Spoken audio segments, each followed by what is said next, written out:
بسم اللہ الرحمن الرحیم۔ السلام علیکم ورحمۃ اللہ وبرکاتہ۔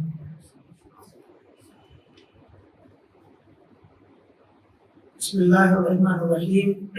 الحمد للہ رب العالمین والصلاة والسلام علی اشرف الانبیاء وسید المرسلین نبینا محمد وعلی آلہ واصحابہ اجمعین ومن تبعهم بإحسان إلى يوم الدين، اما بعد۔ قال الامام ابن بطة العكبري رحمه الله تعالى بسنده يقول: حدثنا عبد الرزاق قال قال لي إبراهيم بن محمد بن أبي يحيى الأسلمي: أرى المعتزلة عندكم كثيرا. قلت: نعم، وهم يزعمون أنك منهم. قال: أفلا تدخل معي هذا الحانوت حتى أكلمك؟ قلت: لا، إلى آخره. اللهم اغفر لنا ولإخواننا الذين سبقونا بالإيمان ولا تجعل في قلوبنا غلا للذين آمنوا ربنا إنك رؤوف رحيم. واغفر للمسلمين والمسلمات الأحياء منهم والأموات، واغفر لأساتذتنا ومشايخنا وأوصانا، واجعل هذا المجلس لنا لا علينا۔ ہمارا درس چل رہا ہے امام ابن بطہ العکبری رحمۃ اللہ علیہ کی مشہور کتاب ابانہ کبریٰ، یعنی بڑی والی ابانہ۔ یہ تینوں کتابیں ہیں، ایک ابانہ صغریٰ، ایک ابانہ کبریٰ۔ یہ بڑی کتاب ہے، مفصل ہے، اور دوسری والی مختصر ہے۔ تو بڑی والی جو ابانہ کبریٰ ہے اس کی شرح اور تفسیر اور اسی کے پڑھنے، پڑھانے، سمجھنے، سمجھانے کے متعلق ہمارا درس چل رہا ہے۔ اور اس کتاب کے بارے میں ہم نے متعدد مرتبہ یہ وضاحت کی ہے کہ پہلے تو یہ کتاب ایک قدیم ترین عالم دین کی ہے۔ ان کی پیدائش 104 ہجری میں ہوئی اور وفات 387 میں تھی۔ 387 ہجری یہ وہ دور ہے جس وقت سنت اور بدعت کے متعلق عالم اسلام میں خصوصاً جو بڑے بڑے شہر تھے عالم اسلام کے، بغداد، عراق کے یہ جو شہر بغداد، کوفہ، بصرہ، یہ وہ شہر تھے جہاں پر دنیا کے بڑے بڑے علماء ہوا کرتے تھے، فقہاء ہوا کرتے تھے۔ یہیں پر انہی شہروں میں فتنے بھی زیادہ ہوئے اور انہی شہروں میں علماء بھی تھے۔ امام احمد بن حنبل رحمۃ اللہ علیہ کی انہی شہروں میں تھے، اور بہت بڑے بڑے علماء فقہاء تھے۔ یہ بھی وہی کے ہیں۔ موصل کے قریب ایک جگہ تھی، روپور، وہی کے ہیں یہ رہنے والے۔ دارقطنی، امام دارقطنی بہت بڑے عالم ہیں، محدث ہیں، وہ بھی انہی کے زمانے کے ہیں۔ وہ بھی دارقطنی قریب کی ایک جگہ تھی، بغداد کے ارد گرد کے علاقوں میں قرآن کے بڑے بڑے علماء وہاں تھے، اور یہیں سے بڑے بڑے فتنے بھی نکلے۔ بصرہ سے تقدیر کا انکار کرنا، معتزلہ نامی فرقہ بصرہ سے نکلا، کوفہ سے رافضی شیعہ نکلے، اور بہت سارے فرقے انہی شہروں سے نکلے۔ مراد یہ ہے کہ اس زمانے میں جو بدعتیں نکل کے آ رہی تھی، جو بعد میں اتنی مضبوط ہو گئی کہ آج تک برقرار ہیں، اور عالم اسلام میں وہ ایسے تسلیم کر لی گئی ہیں وہ بدعتیں جیسے کہ اسلام وہی ہے۔ وہ بدعتیں جن کا نام آج کے دور میں ہمارے درمیان تو شاید تھوڑا سا اجنبی نام ہوتا ہے، ماتریدی، اشعری، یہ دو نام تو ہمارے یہاں زیادہ پہچانے نہیں جاتے، لیکن ان کے اپنے حلقے میں اور ان کی کتابوں میں یہ نام بہت ہی معزز اور بہت ہی محترم نام ہے۔ تو یہ بدعتیں، ماتریدی بدعت اور اشعری بدعت، یہ فرقے اس وقت بن رہے تھے۔ ہم نے بتایا ہے بارہا کہ امام ابو الحسن اشعری، جن کی طرف اشعری فرقہ منسوب ہوا، جو اس کے بانی اور مؤسس کہلائے، وہ ان کی وفات 324 بتائی جاتی ہے، اور بعض میں 26 اور 28 کے بھی ذکر کیا ہے، لیکن 24 اور مشہور ہے، 324۔ اور 304 میں یہ پیدا ہو رہے ہیں، یعنی جس وقت یہ پیدا ہو رہے ہیں اس وقت ابو الحسن اشعری ایک امام کی حیثیت سے معروف ہیں، ان کے مناظرے ہوتے ہیں معتزلہ سے اور دوسرے لوگوں سے، اور وہ کتابیں لکھتے ہیں۔ اور جب یہ 20 سال کے ہو رہے ہیں امام ابن بطہ، تو اس وقت امام ابو الحسن اشعری کا انتقال ہو رہا ہے۔ 20 سال کا نوجوان اپنے زمانے کے علماء کو جان لیتا ہے، اپنے زمانے میں کیا ہو رہا ہے پہچان لیتا ہے۔ تو انہوں نے ابو الحسن اشعری کو اگر دیکھا نہ ہو تو کم از کم ان کے بارے میں سنا ضرور ہے، اور ان کے اتباع اور ان کے لوگوں کے متعلق جانتے ضرور ہیں یہ ابن بطہ۔ ایسے ہی ابو منصور ماتریدی، جو ماتریدی کے نام سے ہمارے ہندوستان کے تمام مسلمان اہل حدیثوں کے علاوہ جتنے بھی مسلمان تقریباً سارے کے سارے ماتریدی ہیں، تو ابو منصور ماتریدی ان کی وفات 333 میں ہو رہی ہے، 333۔ تو ظاہر ہے کہ یہ اور 10 سال بڑے ہو گئے، یہ 29 سال کے ہو گئے۔ تو انہوں نے ان فرقوں کے بانیوں کو، ان کی باتوں کو، ان کے مناظروں کو، ان کی کتابوں کو، ان کی بدعتوں کو، ان کے مقالات و اقوال کو شائع ہوتے پھیلتے دیکھا ہے، اور ہو سکتا ہے کہ ان مجلسوں میں بھی گئے ہوں جن مجلسوں میں انہوں نے مناظرے کیے یا اپنی تقریریں کی ہیں۔ مراد یہ کہ انہوں نے ان بڑے فرقوں کو دیکھا ہے جو فرقے بن رہے تھے اور ابھر رہے تھے۔ جیسے آج کے وقت میں اگر کوئی شخص ہمارے درمیان، آج کے دور میں خصوصاً سوشل میڈیا پر کوئی شخص آتا ہے اور اپنی باتیں کہنا شروع کرتا ہے دین کے نام پر، تو ابتدا میں اگر اس کا معاملہ واضح ہو گیا تو ابتدا ہی میں لوگ اس کے بارے میں تنقید اور اس پر جہل شروع کر دیتے ہیں، اور اگر اس کا معاملہ شروع میں اچھا رہا، جیسا کہ پیچھے یہ قول گزرا تھا محلحل بن مفضل کا، انہوں نے کیا کہا تھا کہ بدعتی کے پاس جاؤ گے تو بدعتی شخص تمہارے سامنے ابتدا میں سنت کی باتیں کرے گا، وہ بدعتی بیان کرے گا، سنت کی باتیں کرے گا۔ تو کچھ لوگ کیا ہے شروع میں جب آتے ہیں میدان میں تو حدیث کی، قرآن کی، صحیح حدیث کی باتیں کریں گے اور قرآن کی باتیں کریں گے، اور ظاہر کریں گے اپنے آپ کو کہ ہم صحیح حق پر اور صحیح مسلک پر ہیں، جس میں ہم صرف قرآن و حدیث کو مانتے ہیں۔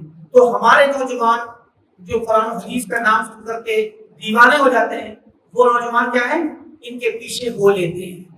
بعد میں جا کر کے ان لوگوں کا فتنہ دھیرے دھیرے ان کی اندر کی جو چھپائی ہوئی بدعتیں ہیں وہ دھیرے دھیرے ظاہر ہوتی ہیں، تو پھر اہل علم ان پر تردید کرتے ہیں۔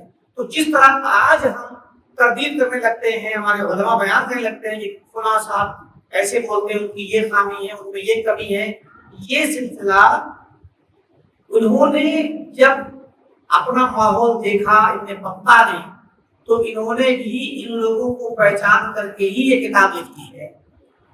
انہی ماتریدی اور اشعریوں سے، معتزلیوں سے، جو اس زمانے کی بڑی بدعتیں تھیں، رافضیوں سے روکنے کے لیے، امت کو بچانے کے لیے اور امت کے نوجوانوں میں صحیح علم اور صحیح عقیدہ اور صحیح منہج متعارف کرانے کے لیے انہوں نے کتاب لکھی۔ یہ کتاب بہت اہم ہے، اور یہ آپ دیکھیں گے لگے گا کہ جیسے آج کے دور کے لوگوں کے لیے لکھی جا رہی ہے، کہ جس طرح آج فتنہ ہے سوشل میڈیا پہ، جو انسان جو چاہتا ہے بولتا ہے، اور ہمارے یہاں سننے والے بہت ہیں ان کے۔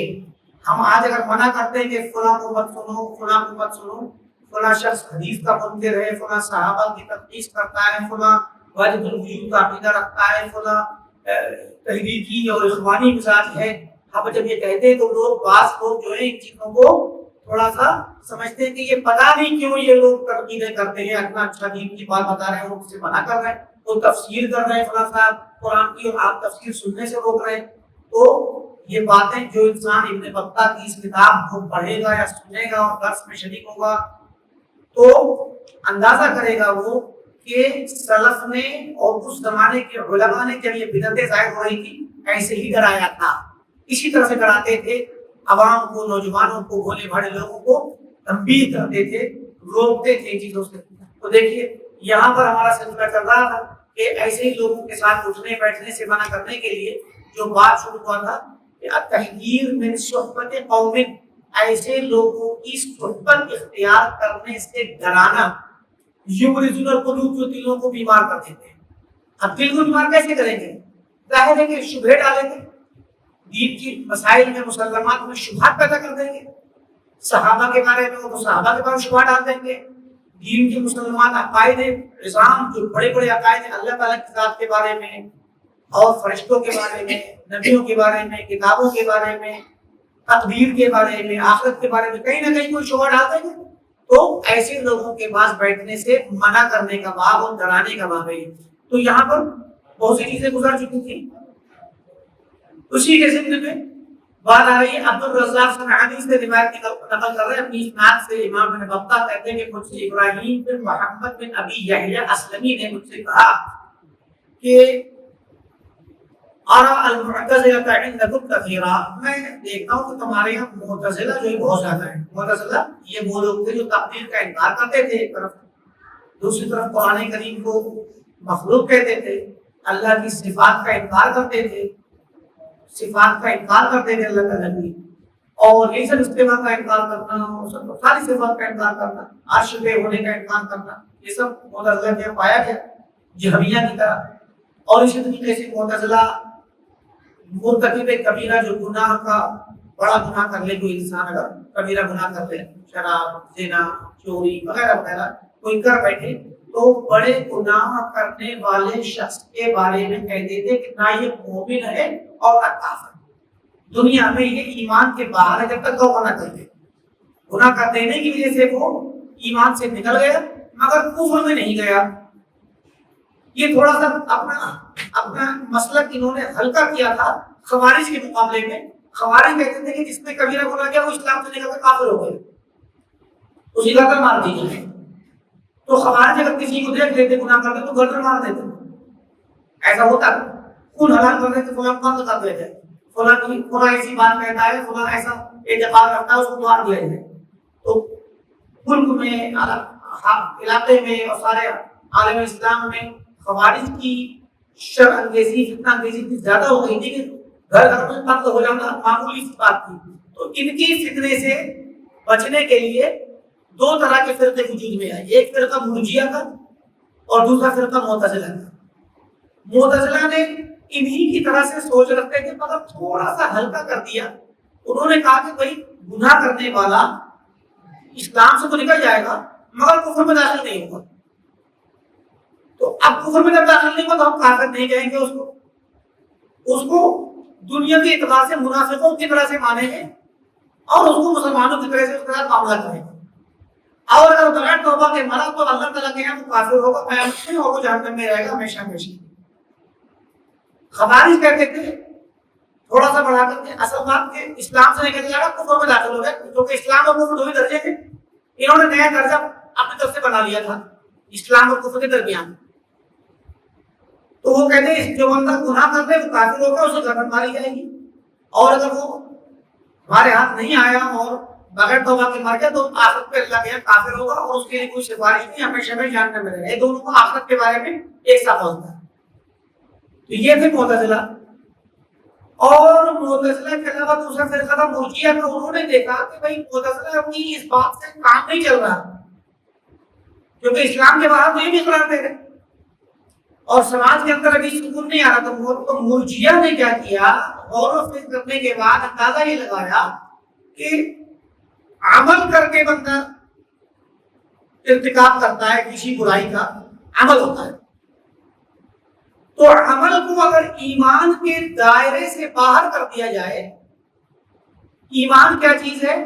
اہل سنت اور سلف کے یہاں زبان کے قول، زبان کے اقرار کا نام ایمان ہے، دل کی تصدیق کا نام ایمان ہے، اور ہاتھ پیر سے جسم سے عمل کرنا یہ ایمان ہے. ٹھیک، تو ایمان کے دائرے میں زبان کا اقرار، دل کا یقین اور ہاتھ پیر اور جوارح اور اعضاء و جوارح کا عمل، یہ تینوں چیز داخل ہوتی ہیں.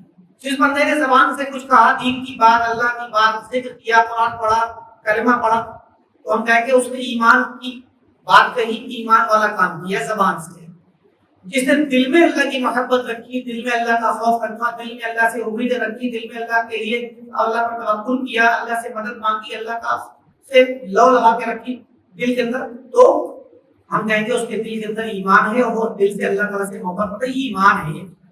اور جس نے ہاتھ پیر سے عمل کیا، راستے میں کوئی چیز پڑی تھی نقصان دہ، اس کو ہٹا دیا، ایمان کا کام ہے، ایمان والا کام۔ تو نماز پڑھی ایمان ہے، روزہ رکھا ایمان ہے، جسم سے جو عمل کیا وہ بھی ایمان ہے۔ تو یہ ہوا ایمان۔ انہوں نے مرجئہ نے دیکھا کہ ایمان میں سے اگر ہم عمل کو باہر کر دیں، عمل کرنے سے نہ ایمان بڑھے نہ عمل چھوڑنے سے ایمان گھٹے، یہ کر دیا جائے اگر، تو کیا ہوگا؟ بندہ اگر گناہ بھی کرے گا تو ایمان پہ کوئی اثر نہیں پڑے گا۔ ایمان تو زبان کے اقرار اور دل کے یقین کا نام ہو گیا۔ تو اب نیک عمل کرنے سے بڑھے گا نہیں، برا عمل کرنے سے گھٹے گا نہیں۔ جبکہ صحابہ اور سلف اور اہل سنت کے یہاں عمل کرنے سے ایمان بڑھتا ہے اور عمل چھوڑنے سے گھٹتا ہے، کیونکہ یہ عمل ایمان کا حصہ ہے۔ جتنے زیادہ عمل آپ کریں گے آپ کا ایمان اتنا ہی بڑھتا جائے گا، اللہ تعالیٰ کے یہاں آپ کے ایمان میں زیادتی ہوگی، اور عمل آپ چھوڑیں گے تو کم ہوگا۔ اچھا، یہ صرف نظریاتی بات نہیں ہے، کتاب و سنت کی نصوص نہیں ہے۔ قرآن کریم کے اندر اللہ نے فرمایا وَإِذَا تُلِيَتْ عَلَيْهِمْ آيَاتُهُ زَادَتْهُمْ إِيمَانًا إِنَّمَا الْمُؤْمِنُونَ الَّذِينَ إِذَا ذُكِرَ اللَّهُ وَجِلَتْ قُلُوبُهُمْ۔ اہل ایمان مومن، اصلی مومن وہ ہے جب ان کے سامنے اللہ کا ذکر ہو تو دل ان کے کانپ اٹھتے ہیں، خوف سے تھرا جاتے ہیں۔ وَإِذَا تُلِيَتْ عَلَيْهِمْ آيَاتُهُ، اور جب ان کے سامنے اللہ کی کتاب کی آیتیں تلاوت کی جاتی ہیں زیادتہم ایمانا، تو ان کا ایمان بڑھا دیتی ہے۔ تو ایمان بڑھنے کی بات تو قرآن کہتا ہے، اور تلاوت کرنا بھی عمل اور تلاوت سننا بھی عمل۔ تو عمل کرنے سے ایمان بڑھا، قرآن کریم خود کہتا ہے۔ تو قرآن تو خود زیادتی اور ایمان کی زیادتی کو کیا کرتا ہے؟ بیان کرتا ہے۔ ان اہل سنت کا اور صحابہ اور سلف کا طریقہ اور منہج اور مذہب کیا ہے؟ ایمان میں عمل داخل ہے اور ایمان گھٹتا اور بڑھتا ہے۔ لیکن مرجئہ نے کیا کیا کہ ایمان سے تین چیزوں میں سے، اور زبانی اقرار، دل کا یقین اور ہاتھ پیر کا عمل کو باہر کر دیا۔ نہیں، عمل ایمان میں نہیں مانا جائے گا۔ ڈیفینیشن میں ایمان بولنے کا مطلب وہ ایمان کا مطلب زبان کا اقرار اور دل کا یقین۔ اب عمل زیادہ کرو گے تو ایمان بڑھے گا نہیں، اور چھوڑ دو گے تو گھٹے گا نہیں۔ اب جو انسان زنا کرتا ہے مثلا، یہ عمل ہے، شراب پیتا ہے عمل ہے، چوری کرتا ہے عمل ہے، اس سے اس کا ایمان گھٹے گا نہیں۔ جب گھٹے گا ہی نہیں تو وہ کافر کیسے ہوگا؟ اسلام سے نکلے گا کیسے؟ اس کا مطلب کیا ہوا؟ کتنا ہی عمل چھوڑتا رہے زندگی بھر وہ مومن ہی رہے گا، وہ مومن رہے گا۔ اسی لیے ان مرجئہ نے آگے چل کر کے اسی بات پہ جب زیادہ ڈیٹیل میں گفتگو کی اور اپنی بات پر بات اور فلسفہ اور استنباط کرتے چلے گئے گہرائیوں میں، تو یہاں تک کہہ بیٹھے کہ بھائی سارے لوگوں کا ایمان برابر ہے، سب کا ایمان برابر ہے، کیونکہ زبان کا اقرار سب لوگ لا کہتے ہیں، دل میں یقین سب کے ہے، جس کے یقین نہ ہو منافق ہے، تو جس کے دل میں یقین ہے وہ سب کا ایمان برابر ہوگا۔ تو کہا جب سب کا برابر ہے تو ہمارا ایمان اور صحابہ کا ایمان برابر، ہمارا ایمان اور ابو بکر اور عمر کا ایمان برابر۔ پھر کہا کہ ہمارا ایمان اور اللہ کے نبی کا ایمان برابر، ہمارا ایمان اور جبریل کا ایمان برابر، وہ سب کا ایمان برابر۔ تو یہ یہاں تک پہنچے یہ بات کہتے ہیں، کیونکہ عمل کو باہر نکل دیا بیٹھتے ہیں۔ تو یہ دو فرقے وجود میں آئے تھے خوارج کے بالمقابل۔ خوارج وہ تھے جو گناہ کو دیکھتے ہی کافر قرار دیتے اور گردن مارنے کی بات کرتے۔ ان سے سماج میں بے چینی تھی، اس بے چینی کے بالمقابل رد عمل ریئیکشن میں دو طرح کے لوگ، ایک فرقہ معتزلہ کا ہے، انہوں نے کہا کہ نہیں بندہ گناہ کر لے گا کافر، اسلام سے تو نکل جائے گا کافر نہیں، انہوں نے گردن مارنے کا کام ہلکا کیا، مگر انہوں نے اسلام سے باہر کرنے کی بات تو کی۔ اور آخرت کے معاملے میں دونوں کو کون ایک ساتھ یا بغیر توبہ کے مارا تو جہنم میں جائے گا۔ اسی لیے مرجئہ کا مذہب آیا ایک اور، انہوں نے کیا کہا نہیں گناہ کر لے گا تو بھی وہ ایمان سے نہیں نکلے گا، اس کا ایمان پکا ہے۔ اس طرح سے یہ دو فرقے، وہی معتزلہ کی بات چل رہی ہے کہ کہتے ہیں کہ میں دیکھتا ہوں کہ تمہارے یہاں معتزلہ بہت زیادہ ہے، تو انہوں نے کہا ہاں. تو میں نے کہا ان کا کہنا ہے کہ تم بھی انہی میں سے ہو اور معتزلہ کہتے ہیں کہ تم بھی انہی میں سے ہو.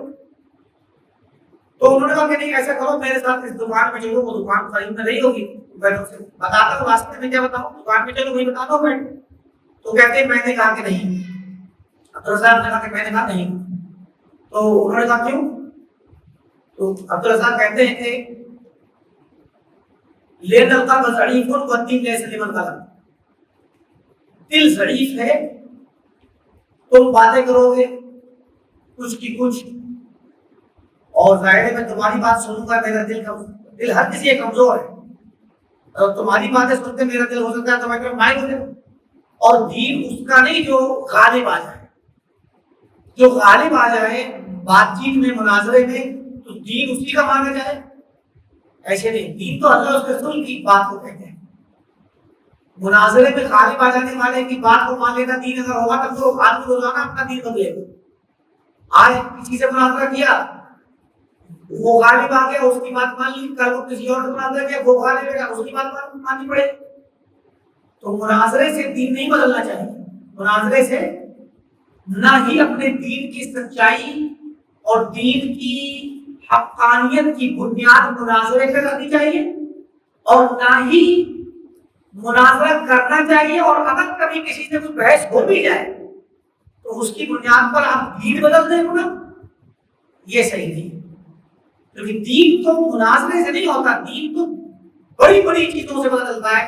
کہ دین اللہ کا ہے, اللہ نے رسول بھیجے, رسول پر کتاب نازل, کتاب کی وضاحت اور شرح اور بیان اللہ کے رسول نے اپنی حدیثوں سے کیا, اللہ کے رسول کی حدیث صحابہ نے نقل کی, یہ دین ہے. اب کوئی انسان اپنی عقل سے داؤ پیچ کھیلے اور مناظرے کرے, اس سے دین نہ ثابت ہوتا ہے نہ بدلا جاتا ہے. اسی طریقے سے روایت اور علیہ السلام میں نبی مجھے کہتے ہیں کہ ایک آدمی اصحاب اہوا میں سے یعنی ہوا پرست بدعتیوں میں سے ایک آدمی تھا. اس نے کہا ایوب سختیانی سے, ایوب سختیانی بہت بڑے محدث ہیں, ان سے کہا یا ابا بکر, اے ابو بکر, اسألک عن کلمہ, میں آپ سے چھوٹی سی بات پوچھنا چاہتا ہوں. قال ایوب نے کہا وجعل يشير باصبعه, اپنی انگلی سے, مطلب آدھا نہیں, آدھی بات بھی نہیں, منع کر دیا. ایک کلمہ, ایک گفتگو, ایک بات نہیں, ایک بات کیا آدھی بات میں تم سے نہیں سنوں گا, کیونکہ وہ بدعتی تھا. اور ایوب سختیانی بہت بڑے عالم ہیں, محدث ہیں, فقیہ ہیں. عالم ہو کر کے, محدث اور فقیہ ہو کر کے بھی بدعتی کی بات کو سننا گوارا نہیں کیا. اس سے ہمیں یہ منہج لینا چاہیے کہ ایسا شخص, ایسا بدعتی جو اپنے دین کی بات پھیلاتا ہو, تبلیغ کرتا ہو, دین کی نشر و اشاعت کرتا ہو, اس کی بات نہیں سننا چاہیے. عام تو عام انسان, علماء کو بھی نہیں سننی چاہیے. کہ کبھی کبھی ایسی باریک بات انسان لے آتا ہے کہ وہ کہا کہ دل ضعیف ہے, انسان کا دل بہک سکتا ہے. اور چونکہ ان لوگوں کی باتیں, بدعتیوں کی باتیں عقلی ہوتی ہیں, نصوص بھی تو ہوتی نہیں, قرآن سے حدیث سے تو ہوتی نہیں, اور اگر قرآن کا نام بھی لیں گے تو اس کی تفسیر خود کرتے ہیں. تو اس لیے دین جو ہے وہ قرآن اور حدیث کی فہم اور سمجھ جو صحابہ سے منتقل ہوتی آ رہی ہے وہ اصل دین ہے. ویسے سمجھائے تو ہر کسی کی بات سن لی جائے گی. جو بات, جو انسان صحابہ کی بات نقل کرے گا اور تفسیر علماء سلف کی نقل کرے گا تو ٹھیک ہے, لیکن اگر کوئی انسان قرآن حدیث کے علاوہ عقل سے اپنی دین بات کرے گا تو اس کی بات سرے سے نہیں سننا چاہیے. کیونکہ کب کس کی بات اور کس کا شبہ دل میں لٹک جائے, اور شیطان چاہتا ہے کہ کوئی سوئے تو اس کے دل میں وہ لٹکا رہے اور وہ اس کو پسند کرتا رہے. اور ایسا ہوتا ہے کہ انسان کبھی کبھی ایک بات سن لیتا ہے, اس کا پورا دین خطرے میں پڑ جاتا ہے. وہ سوچتا ہے جب تک یہ حل نہیں ہوگا تب تک مجھے مزہ ہی نہیں آئے گا, مجھے میرا دل مطمئن نہیں ہوگا, میں نماز کیسے پڑھوں, روزہ کیسے رکھوں, قرآن کی تلاوت کیسے کروں, ابھی رہنے دو, پہلے اس کو حل کرتے ہیں. اور اس کے حل کرنے میں وہ اپنی زندگی لگا دیتا ہے. اور ایسا بھی ہوتا ہے کہ منحرف ہو جاتا ہے انسان, بدل ہو جاتا ہے دین سے, دین ہی کو کہتا ہے. ایسے بہت ہوتا ہے. بہت سارے ملحد لوگوں کے جو پڑھ کر کے علم کے ذریعے ملحد بنتے ہیں ان کے پیچھے یہی وجہ ہوتی ہے عام طور پر. اب کچھ بندے اپنے ذاتی مسائل اور مشکلات اور پریشانیوں کی وجہ سے ملحد، تو وہ تو ایموشنلی ملحد ہوتے ہیں. لیکن کچھ پڑھ کر کے جو ملحد بنتے ہیں یا تو شہوت کے پیچھے بھاگتے ہیں یا شبہات کے پیچھے بھاگتے ہیں. دنیا کا لالچ، پیسے کا لالچ، شہوت اور دنیا کی ترقی، شادی بیاہ وغیرہ کے لالچ، دنیا کی ترقی کے لالچ، یہ شہوت کا فتنہ یا شبہات کا فتنہ. تو شبہات کا فتنہ یہ مسائل اور دینی باتیں اور شبہات ہوتے ہیں جو دلوں میں اٹک جاتے ہیں، جو عقلی باتیں ہوتی ہیں جو پھنس جاتی ہیں دل میں، وہ نکلتی نہیں. تو اسی لیے انہوں نے کہا کہ مجھے بڑا نصف کلمہ میں تو اس سے آدھی بات بھی نہیں سنوں گا. تو اب یہ دیکھیں ایوب سختیانی 131 ہجری میں 132 ہجری میں انتقال 131 دیکھیں تو کتنے قریب کے ہیں. یہ وہ دور ہے جس کا صحابہ کا دور ابھی ختم ہوا ہے اور ابھی تابعین کبار تابعین کا دور چل رہا ہے. تابعین کا دور ہے. آگے لکھا جا رہی ہے ابن حسین کہتے ہیں کہ طاؤس جو ہے، طاؤس بن کیسان بہت بڑے عالم میں بتایا تھا کہ تابعین بڑے تابعین میں سے ہیں. امام ابن عبداللہ بن عباس کے شاگرد ہیں طاؤس. تو طاؤس جو ہے یہ کانا جالسن، یہ بیٹھے ہوئے تھے، وہ طلق بن حبیب اور طلق بن حبیب بیٹھے ہوئے تھے، یہ دو لوگ بیٹھے ہوئے. فجاءهما رجل من اهل الاهواء، ان کے پاس، ان دونوں کے پاس ایک آدمی آیا، کوئی بدعت سے مشہور تھا. اس زمانے کی بدعت یہی سب تھی، معتزلہ کی بدعت، جامعہ کی بدعت، رافضیوں کی بدعت، اور ایسے ہی جو ہے یہ خوارج کی بدعت اور مرجئہ کی بدعت، یہ بڑے بڑے 4-5 فرقے تھے. تو آیا اس نے کہا کہ اذن لی ان اجلس، طاؤس سے کہا کہ کیا آپ مجھے اجازت دیتے ہیں کہ میں بیٹھوں آپ کے پاس. فقال له طاؤس، تو طاؤس نے کہا کہ ان جلست قمنا، اگر تم بیٹھو گے تو ہم چلے جائیں گے. راستے میں کہیں بیٹھے ہو ایسی جگہ پہ جہاں جنرلی کوئی گزر ہو کسی کا، تو کہا کہ تم بیٹھو گے تو ہم چلے جائیں. فقال، اس آدمی نے کہا کہ یغفر اللہ لک ابا عبد الرحمن، طاؤس سے کہا کہ اے ابو عبد الرحمن، اللہ آپ کو بخشے، آپ پر رحم کرے، آپ ایسی بات کرتے ہیں. قال هو ذاک، ہاں بالکل ایسے ہی ہم بات کریں گے.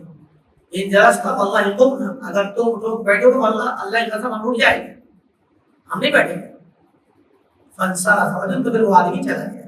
یعنی دیکھیں یہ بڑے بڑے علماء تابعین، یہ طریقہ تھا ان کا کہ اگر کوئی شخص بدعت سے معلوم ہوگا تو بدعتی شخص کی بات سننے نہ پائیں، نہ سنیں، اس لیے اس کے پاس بیٹھتے ہی نہیں تھے، نہ انہیں بیٹھنے کی اجازت دی. انہیں معلوم تھا کہ یہ بیٹھے گا تو اپنی بات رکھے گا، اپنے شکایت چھوڑے گا. ہاں ایک عام آدمی، ہم پہلے بھی کر چکے ہیں، بدعتی شخص کبھی کبھی ہمارے زمانے میں، آج کے زمانے میں بدعتی کا مطلب دو طرح سے ہوتا ہے. آج کے دور میں بدعتی کا مطلب دو ہوتا ہے، کیونکہ اب فرقے بن گئے. اب جو ہے فرقے بہت زمانوں سے بن گئے اور فرقوں کے نام سے فرقے، اور مسلمان اس کی ترتیب پر نسل در نسل منتقل ہوتے ہیں. اپنے آپ کو لوگ کسی نہ کسی فرقے پر منسوب کرتے ہیں. تو فرقے چونکہ بن کر ٹھہر گئے، اس لیے اب بدعتی کا اطلاق دو لوگوں پر ہوتا ہے، دو طرح کے. ایک وہ بدعتی جو اپنے بدعت اپنے فرقے کا عالم ہے، عالم نہیں تو پڑھا لکھا ہے، جو اپنے فرقے کی نشر و شائع کرتا ہے اور انہی باتوں کو لے کے مجلسوں میں گفتگو کرتا ہے اور نوجوانوں سے بات چیت کا ٹاپک بنائے رہتا ہے.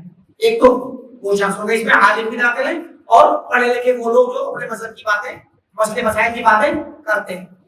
اور دوسرا شخص وہ ہے جو ہے تو بدعتی لیکن عامی شخص ہے، عام آدمی، جنرل پبلک، عام انسان، وہ کسی نہ کسی فرقے پر منسوب کرتا ہے خود کو علماء کی طرف. جیسے ہمارے دیکھیں تو بریلوی فرقہ، بریلوی جماعت، علماء دیوبند کے متبعین، جماعت اسلامی، تبلیغی جماعت، شیعہ، بہرا، اسماعیلی، بہرا اور آغا خانی، سلیمانی، داؤدی، طرح طرح کے جو لوگ ہیں، یہ سب ظاہر ہے کہ ہر جگہ یہ دو طرح کے لوگ ہیں، ایک علماء، ایک عوام.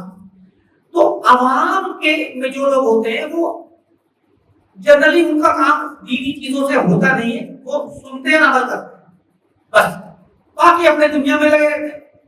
تو عوام کا یہ حکم نہیں ہے، یہ بات اصلاً جو چل رہی ہے وہ علماء کے لیے ہے، یا علماء کی طرح سے ان میں جو بھی ان کا پڑھا لکھا شخص دین کی بات کرتا ہو اور اپنے فرقے کو لے کر کے اس کو پھیلانے اور لوگوں سے گفتگو کر کے اس کی لوگوں کو کنوینس کرتا ہو، تقریر کرتا ہو، جو بھی کرتا ہو، ایسی لوگوں کی بات ہے یہ۔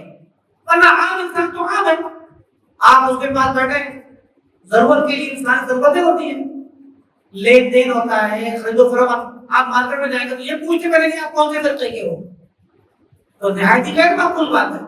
بھئی آپ کو دکان سے سامان چاہیے، کپڑا چاہیے، ضروریات چاہیے، آپ سامان لیجیے، دیجیے، بات ختم ہوگی۔ اور چونکہ عمومی طور پر لوگ عام لوگ مسلمان ہیں، ان سے سلام دعا بھی ہوگا، عام انداز کے جو تعلقات ہیں وہ رکھے جائیں گے عوام سے، کوئی مسئلہ نہیں ہے۔ یہ مسئلہ صرف اور صرف جتنا یہ گزر رہا ہے اس کا تعلق ان بدعتیوں سے ہے جو شبہات لے کے گھوم رہے ہیں، جو تقریریں کرتے ہیں، جو لوگوں سے مناظرہ کرتے ہیں، جو اپنے دین کو پھیلاتے ہیں، جو عقل سے گفتگو کرتے ہیں اور جو اپنے شبہات کو پھیلاتے ہیں۔ اس لیے ان کے علماء اور ان کے طلباء اور ان جیسے نوجوان جو اپنے مذہب کی نشر و اشاعت کرتے ہیں وہ لوگ گناہ ہیں۔ ورنہ عام آدمی جو دنیاوی معاملات میں رہتا ہے اس سے کوئی مسئلہ نہیں ہے، اس کے ساتھ آپ کا کوئی تعلق اگر ہو جائے کسی دنیاوی امور کا تو بھی آپ اس کو سنت کی بات آپ بتائیں اور دین کی بات بتائیں، صحابہ کی بات بتائیں، تو لوگ جو لوگ صحابہ کی تعظیم کرتے، عزت کرتے ہیں، صحابہ کے نام سے سنتے ہیں، بات کو گفتگو کو سنتے ہیں۔ تو اس لیے عوام الناس سے اس کا کوئی تعلق نہیں ہے، خاص کر دنیاوی امور میں۔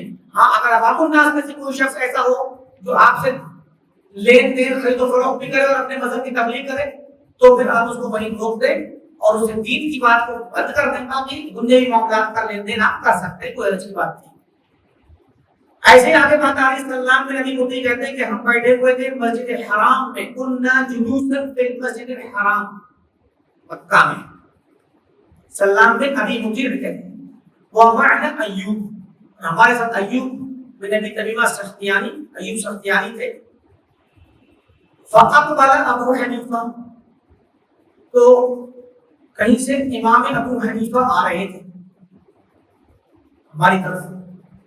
فلما رآہ ایوب، تو جب ایوب نے دیکھا، ایوب سختیانی نے امام ابو حنیفہ کو دیکھا، قال قوموا فتفرقوا، چلو کھڑے ہو جاؤ، بکھر جاؤ، لا یعرنا بجرب، یہ ہمیں اپنی بیماری نہ لگا دے۔ جرب یعنی جو اڑ کر کے لگتی بیماری، تاکہ اپنی بیماری ہمیں نہ لگا دیں، بیٹھے رہو گے یا آئیں گے بیٹھیں گے اپنے ہمیں اپنی بیماری لگا کے چلے جائیں گے۔ فقمنا فتفرقنا، تو ہم کھڑے ہو گئے اور سب بکھر کے مجلس بکھر گئے۔ یہ کیا مطلب ہے؟ امام ابو حنیفہ رحمۃ اللہ علیہ کے زمانے میں جو محدثین تھے، چونکہ وہ ایوب محدث تھے، تو اس زمانے میں امام ابو حنیفہ کا چونکہ کوفہ میں جس مدرسے میں اور جن لوگوں کے ساتھ ان کا اپنا ایک اٹھنا بیٹھنا تھا، یہ اہل رائے کہلاتے تھے، اصحاب رائے۔ ٹھیک، حدیث کے معاملے میں امام ابو حنیفہ بہت سخت تھے، اور کوفہ جو کہ شیعوں کا، رافضیوں کا گھر تھا، ہم نے گھر تھا، آپ کو بتایا کہ کوفہ سے رافضی نکلے، تو کوفہ میں جھوٹ بولنے والے اور اس طرح کا حدیثیں گھڑنے والے بہت تھے۔ تو امام ابو حنیفہ عام طور پہ جن لوگوں سے سامنا ہوتا تھا وہ اسی طرح کے لوگ تھے، حدیثوں کو بیان عوام الناس میں ایسے ہی لوگ تھے جن پر وہ اعتماد نہیں کرتے تھے۔ ایک بہت کم حدیثیں امام ابو حنیفہ نے اسی لیے ان کو جو صحیح سند سے پہنچی ان کو لیا اور ان کے ذریعے انہوں نے استدلال کیا اور اپنے مسائل بیان کیے، اجتہاد کیا۔ زیادہ تر قرآن پر استدلال کرتے تھے، قرآن پر غور کرتے تھے۔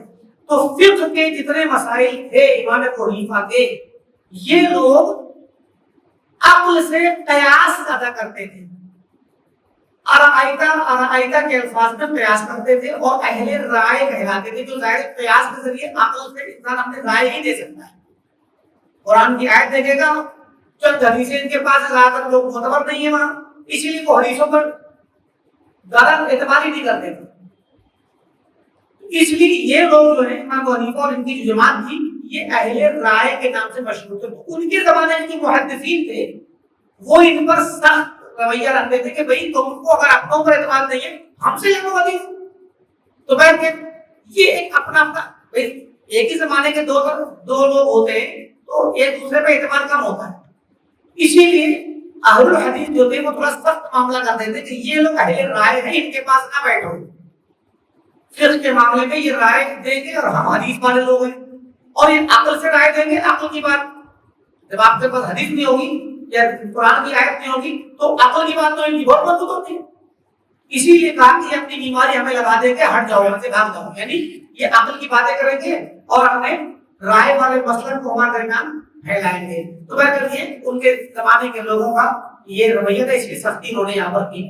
ایسے ہی بات آ رہی ہے ابو جعفر سے روایت آ رہی ہے, کہتے ہیں لا تجالسوا اهل الخصومات فإنهم يخوضون في آیات اللہ. اہل خصومات جو لوگ دین کے معاملے میں جدال اور مناظرے کرتے ہیں ان کے ساتھ نہ بیٹھو. یہ وہ لوگ ہیں جو اللہ کی آیات میں باطل طریقے سے غور و خوض کرتے ہیں, اپنی عقلیں داخل کرتے ہیں.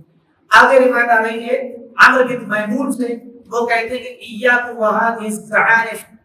یہ جو زعانف کہتے ہیں مچھلی کے پر جو ہوتے ہیں, مچھلی کے پروں کو, یعنی جو مچھلی جب انسان خریدتا ہے تو کیا پروں کو کھاتا ہے تو چھیل کے پھینک دیتا ہے, یعنی بے اہمیت چیز ہوتی ہے. مچھلی کے پر کاٹے جاتے ہیں, اس کے جو ہاتھ ہلانے والے پیر ہوتے ہیں کھانے والے پنکھ, تو مچھلی کے پر اور پنکھ جو ہوتے ہیں وہ چھیل کے کاٹ کے اتار دے جاتے ہیں, مچھلی ایسا کھائی جاتی ہے. تو وہ تو ویسٹیج والی چیز ہے, پھینکنے والی. تو کہا کہ یہ جو گھٹیا لوگ, بے اہمیت لوگ جو سنت کے خلاف چل کر کے دین میں اپنی رائے دیتے ہیں, عام اس طرح کے بدعتیوں کے بارے میں کہا کہ ان سے بچو جو کہ سنت سے بے رغبتی رکھتے ہیں, حدیث سے بے رغبتی رکھتے ہیں. وخالف الجماع, اور صحابہ اور تابعین کے طریقہ جو جماعت ہے اس کی مخالفت کرتے ہیں, ان سے دور رہو. ایسی مجاہد نے کہا قرآن کی آیت یخوضون فی آیاتنا کی تفسیر میں یکذبون بآیاتنا, کہ وہ لوگ جو اللہ تعالیٰ کی آیات کی تکذیب کرتے ہیں ان سے دور رہو. ایسے ہی عبداللہ الرومی کہتے ہیں کہ جاء رجل الی انس بن مالک, ایک آدمی حضرت انس صحابی ہیں, خادم رسول صلی اللہ علیہ وسلم, جنہوں نے اللہ کے رسول کی دستار خدمت کی. انس کے پاس ایک آدمی آیا اور میں ان کے پاس بیٹھا ہوا تھا. عبداللہ الرومی کہتے ہیں میں بیٹھا ہوا تھا. اس آدمی نے کہا یا ابا حمزہ, اے ابو حمزہ, یہ حضرت انس کو کہا لقیت قوما یکذبون بالشفاعہ وفی عذاب القبر, میری ملاقات کچھ ایسے لوگوں سے ہوئی ہے جو آخرت میں شفاعت کے منکر ہیں اور عذاب قبر کے منکر ہیں. یہ سب کون تھے؟ معتزلہ اور خوارج. اس لیے کہ ان کا یہ کہنا تھا کہ بندہ گناہ کرتا ہے اگر تو وہ کافر ہو جاتا ہے. خوارج کہتے تھے, معتزلہ کہتے ہیں اسلام سے نکل جاتا ہے. اور ان سب کا کہنا یہ تھا کہ اگر بغیر توبہ کے مرا تو کافر ہو کر کے مرے گا, اللہ کے کافر بن کے اٹھے گا. تو ایسا مسلمان جو گناہ کرتا ہے اگر توبہ کر لی تب تو وہ اسلام میں آ گیا, پکا مومن ہو گیا. اور توبہ نہیں کی تو ان کے اعتبار سے وہ بندہ کافر ہو گیا. تو عذاب قبر کیوں ہوگا بھائی اس کو؟ مسلمان کو عذاب قبر نہیں ہوگا, ان کے بقول مسلمان کو عذاب قبر نہیں ہوگا, اس لیے کہ مسلمان جو ہوگا وہ پکا مسلمان ہوگا, اور جو گنہگار ہوگا مسلمان ہی نہیں ہے. اگر توبہ کر کے مرا تو پکا ہو گیا, توبہ سے تو سارے گناہ معاف ہو جاتے ہیں. اور بغیر توبہ کے مرا تو پھر وہ مسلمان ہی نہیں ہے, تو پھر مسلمان کو عذاب نہیں ہوگا قبر میں, یہ مطلب تھا. اور آخرت میں سفارش بھی ایسے شخص کے لیے نہیں ہوگی, کافر کے لیے کوئی سفارش نہیں ہوگی قیامت میں. صرف ایک کافر شخص ایسا ہے جس کے لیے سفارش قبول ہوئی ہے, اور وہ ہے اللہ کے نبی صلی اللہ علیہ وسلم کے چچا ابو طالب. ان کے حق میں سفارش اللہ کے نبی کی سفارش قبول ہوئی ہے, اور ان کو اللہ تعالیٰ نے سب سے ہلکا عذاب دیا ہوا ہے جہنم کا, ورنہ باقی کسی بھی کافر کے حق میں سفارش قبول نہیں ہوگی. تو جب جو بندہ بغیر توبہ کے مرے گا وہ تو کافر ہے. اسی لیے یہ لوگ کیا کرتے تھے, سفارش کا بھی انکار کر دیتے کہ اللہ کے نبی سفارش ایسے لوگوں کے بارے میں نہیں کریں گے جو گنہگار تھے, کیونکہ گنہگار جو لوگ مریں گے بغیر توبہ کے گناہ کی حالت میں ان کی نظر میں وہ کافر ہیں. اللہ تعالیٰ کے قیامت میں تو عذاب قبر بھی ایسے لوگوں کے لیے, مسلمانوں کے لیے انکار کرتے تھے. تو وہاں پہ میری ملاقات ایسے لوگوں سے ہوئی ہے جو عذاب قبر کا انکار کرتے ہیں اور سفارش کا. تو انہوں نے کہا, حضرت انس نے کہا کہ اولئک الکذابون, یہ جھوٹے ہیں جھوٹ بولتے ہیں. مسلمانوں کو عذاب ہوگا قبر میں, اللہ کے نبی نے بتایا, اور سفارش بھی اللہ کے نبی کریں گے گنہگاروں کے لیے. فلا تجالسہم, ان کے ساتھ نہ بیٹھو. انس صحابی ہیں, انہوں نے منع کیا کہ ایسے لوگوں کے ساتھ نہ بیٹھو جو عقل کے ذریعے اس طرح کے عقیدے رکھتے ہیں اور حدیث کی مخالفت کرتے ہیں اور مسلم عقیدوں کا انکار کرتے ہیں. تو دیکھیں یہاں پر صحابہ کرام ڈراتے تھے, صحابہ ڈراتے تھے, تابعین ڈراتے تھے ایسے لوگوں کے ساتھ بیٹھنے سے اور ایسے لوگوں کی باتیں سننے سے جو بدعتی ہوں اور اپنے بدعت کی ترویج کرتے ہوں اور حدیث کو نہ سنتے ہو, حدیث کی مخالفت کرتے ہو, جماعت کی مخالفت کرتے ہو, صحابہ کی جماعت کی. آگے ابن شوذ کہتے ہیں کہ قال علی عقیل بن طلحہ, مجھ سے عقیل بن طلحہ نے کہا. عقیل بن طلحہ یہ تابعی ہیں, ان کے والد طلحہ, یہ طلحہ سلمی ہیں, وہ طلحہ دوسرے ہیں, طلحہ جو اشرف اشرف میں سے طلحہ بن عبید اللہ, یہ طلحہ سلمی ہے. ان کے بیٹے عقیل نے کہا وکانت لطلحہ صحبہ, اور ان کے والد طلحہ کو صحبت حاصل تھی, صحابی تھے. تو عقیل نے مجھ سے کہا, ابن شوذب کہتے ہیں عبداللہ بن شوذب, هل لقيت عمرو بن عبید, عمرو بن عبید البصری جو معتزلہ کا امام تھا, انہوں نے مجھ سے کہا عقیل نے, کیا تم نے کبھی عمرو بن عبید بصری سے ملاقات کی ہے؟ فقلت لا, میں نے کہا نہیں. قال فلا تلقه, تو دوبارہ ملنا بھی نہیں, اگر ملاقات نہیں کی ہے تو کبھی کوئی ملاقات کرنا بھی نہیں. فلست آمنه علیک, مجھے نہیں اطمینان ہے کہ وہ تم اگر ملاقات کرو گے تو تمہیں خالی چھوڑ دے گا, وہ تمہیں گمراہ ضرور کرے گا. وکان عمرو بن عبید یرا رأی الاعتزال, اور عمرو بن عبید معتزلہ کی رائے رکھتا تھا, تو اس سے منع کیا. تو دیکھیے منع کرنا, ڈرانا ایسے لوگوں سے جو کتاب و سنت اور صحابہ کے خلاف عقیدہ رکھتے ہوں, یہ صحابہ کی اور صحابہ کے بیٹوں کی عادت تھی. یہ صحابی کے بیٹے عقیل ہیں جو کہہ رہے ہیں تابعی ہیں کہ تم عمرو بن عبید بصری کے ساتھ نہ بیٹھو. ایسے ہی سمجھ لیجیے کہ آج کے دور میں جتنے بھی لوگ سوشل میڈیا پر تقریریں کر رہے ہیں, ویڈیوز ڈال رہے ہیں, ولاگس بنا رہے ہیں, اور جو کچھ بھی لکھ رہے ہیں, پڑھ رہے ہیں اور اپنے ویب سائٹوں پہ لکھ رہے ہیں, تو آپ کو یہ دیکھنا کسی کی زبان اچھی ہو, کسی کا انداز اچھا ہو, کسی کا اسٹوڈیو لک اچھا ہو, کسی کا اسٹائل اچھا ہو, یہ سب چیزیں نہ دیکھیں آپ, کیونکہ بدعتیوں کے ہاں یہی چیزیں اچھی ہوتی ہیں, کیونکہ وہ اپنی بدعت کو پیش کرنے کے لیے, اپنی بات کو پیش کرنے کے لیے سارے انتظامات کرتے ہیں لوگوں کو اپنی طرف کھینچنے کے لیے. لوگ ان کا انداز بھی اچھا ہوگا, اخلاق بھی اچھا ہوگا, سب کچھ اچھا ہوگا, اس لیے ضرورت ہے کہ ہم ان لوگوں سے چوکنے رہیں. معیار ایک ہے کتاب و سنت اور سلف کا طریقہ. قرآن کی بات اگر کر رہا ہے تو اس کی تفسیر اور اس کا بیان صحابہ سے ہوتے ہوئے آئے, تابعین سے ہوتے ہوئے آئے. اپنی طرف سے لائے اگر تفسیر کر رہا ہے تو جو انسان اپنی تفسیر کرتا ہے, قرآن لے کے بیٹھا ہو اور وہ قرآن کی تفسیر کر رہا ہو, اور اس کی تفسیر میں کبھی بھی نہ کوئی حدیث آئے کہ حدیث میں ایسے ہے, نہ صحابہ کے اقوال آئے, نہ سلف کے اقوال آئے, صحابہ کے بعد تابعین, تبع تابعین کے اقوال آئے, نہ علماء اور ائمہ اسلام کے اقوال آئے. اپنی طرف سے تفسیر کریں کہ لغت میں یہ میننگ ہے, لغت یعنی عربی زبان میں اس لفظ کا یہ میننگ ہے اور اس کا مطلب یہ بنا, ایسے بھی تفسیر کریں, سمجھ لیجیے کہ وہ بدعتی ہے اور تفسیر بالرائے کرتا ہے. ایسے انسان سے خود بچنا ضروری ہے اور اپنے بچوں کو, اپنے قریبی لوگوں کو, جہاں تک ہماری پہنچ ہے سارے لوگوں کو بتا کر کے انہیں ڈرانا اور دور رکھنا ضروری. یہ سلف کا طریقہ ہے, یہ صحابہ کا, سلف کا, تابعین کا, تبع تابعین اور ائمہ کا طریقہ رہا ہے. وہ منع کرتے تھے اور ڈراتے تھے ایسے لوگوں کے پاس بیٹھنے سے, ایسے لوگوں کی باتیں سننے سے, ایسے لوگوں کی مجلسوں میں جانے سے. تو مجلس میں جانا پرانے زمانے میں لوگوں کی مجلسیں رکھتی تھی, آج کے زمانے میں مجلسیں ہمارے پاس موبائل سے آ رہی, اس لیے ان سے ڈرنا اور ڈرانا ضروری ہے. اسی طرح کے اقوال گزر رہے ہیں, اور بھی اقوال ہیں. آگے آ رہے ہیں فاضل بن زکیر کہتے ہیں کہ ہمیں محمود بیان کیا, کہتے کہ میں ابراہیم اور کے پاس گیا, نخعی کے پاس, میں اور مغیرہ, اور ہمارے ساتھ ایک آدمی اور تھا. تو ہم نے ان سے کہا کہ یہ لوگ جو ہیں ان کا قول اس طرح کی باتیں کرتے ہیں اہل بدعت. تو کہا ابراہیم نے لا تکلموہ ولا تجالسوہ, تم نہ بیٹھو ان کے پاس نہ ان سے بات چیت کرو، تو نہ ان کے پاس بیٹھو، نہ ان سے بات چیت کرو گے۔ بیٹھو گے تو ان کی شروع میں، بات چیت کرو گے تو مناظرہ ہوگا، بحث ہوگی۔ تو اس لیے نہ ان کی تقریریں سنو، نہ ان سے مناظرہ کرو بدعتیوں سے۔ آگے کی جو گفتگو ہے کہ جملہ ہے وہ مصنف شاعر یہ کہتے ہیں، محقق کے بات ہے واضح ہے، جب تم چلے جاؤ گے میں جان جاؤں گا، میرے پاس جب اٹھو گے اور دوبارہ میرے پاس نہ آنا۔ کچھ شخصوں کے درمیان تھا ایک آدمی، اس کے بارے میں انہوں نے کہا۔ آگے یزید بن شرح کہتے ہیں کہ ہم سے، یزید بن شرح حمصی کہتے ہیں کہ ابو ادریس خولانی نے ہم سے کہا۔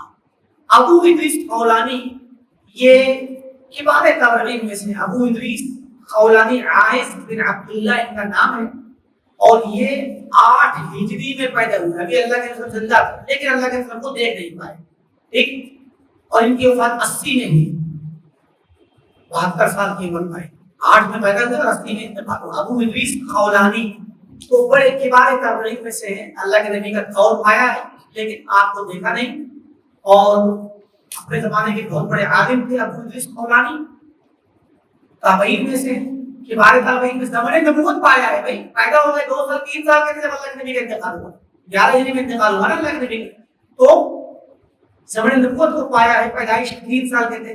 صحابہ کو دیکھا، اللہ کے نبی کو نہیں پایا۔ ابو ادریس خولانی بہت علم حاصل کیا، بہت بڑے عالم تھے، اپنے زمانے کے کبار علماء تابعین میں سے تھے، دمشق کے قاضی تھے، دمشق کے قاضی، تو بڑے بڑے صحابہ کو انہوں نے پایا ہے۔ ابو ادریس خولانی کیا کہتے ہیں؟ کہتے ہیں الا ان ابا جمیلہ، ابو جمیلہ عوف بن ابی جمیلہ ایک بہت بڑے راوی ہیں، لیکن کیا ہے کہ وہ معتزلہ کی رائے رکھتے تھے، تقدیر کے متعلق انکار کرنے والی، لیکن حدیثیں ان کے پاس تھی، اہل علم نے ان سے حدیثیں نقل کی ہیں، لیکن عمومی طور پہ ان کے مجلسوں میں جانے کے لیے لوگ منع کرتے تھے۔ تو کہا کہ ابو ادریس خولانی نے ان ابا جمیلہ لا یؤمن بالقدر، ابو جمیلہ یہ تقدیر پر ایمان نہیں رکھتا، فلا تجالسو، اس کے پاس نہ بیٹھو، اس کے پاس نہ بیٹھو۔ آگے دیکھیں ابو ادریس خولانی نے کیا کہا، اور ابو ادریس خولانی اتنے بڑے سنت کے متوالے اور بدعت کے سخت خلاف تھے، کہتے ہیں